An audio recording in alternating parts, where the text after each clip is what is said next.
Only on 7 new images tonight tied to one of the men accused in a plot to kidnap the governor. A look inside his house, packed with an arsenal of guns, even a sword. Paul Bellar is one of the suspects at the center of the investigation that's made national headlines, and now a story you'll only see here on 7. A reporter describing her interview with Bellar months before his arrest. Good evening, and thank you for joining us tonight. I'm Brian Abel. Now, we followed this case from the very beginning, and here's what we're keeping an eye on as we move forward. This week, we expect to see several of the arrested suspects in court. Daniel Harris, Caleb Franks, Brandon Caserta, and Adam Fox, they will face a federal judge this coming Tuesday. On Wednesday, Michael Null, William Null, Pete Musico, and Joseph Morrison will be in court. Now to that reporter, speaking only to 7 Action News reporter Brett Cass about the statements Bellar told her that, in hindsight, are quite chilling. Nina Svanberg is the U.S. correspondent for Expressen. It's a major newspaper based in Sweden, but she's based here in New York City. And after seeing all of the armed protesters at Michigan State Capitol earlier this year, she decided to make a trip out to Lansing and see if she could talk to a militia member. And while she was there, she did, but it turns out the man she met is accused of being a whole lot more.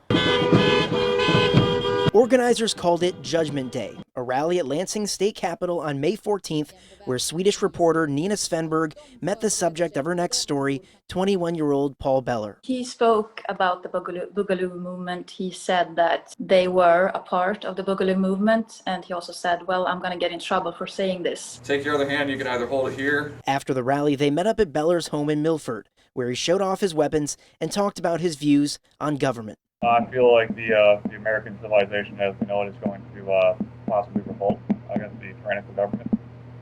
I feel people have had enough of it, and they're willing to take up arms for it. And that it said it's a tyranny. He repeated it, talked about the system as a tyranny. Svanberg also says he talked about his militia, which held trainings preparing for different scenarios. He even said at one point that we are not crazy people. We are not planning to burn things or something like that. We are just here to protect our country. The individuals in custody are suspected. But according to the FBI and state police, it was much more than that.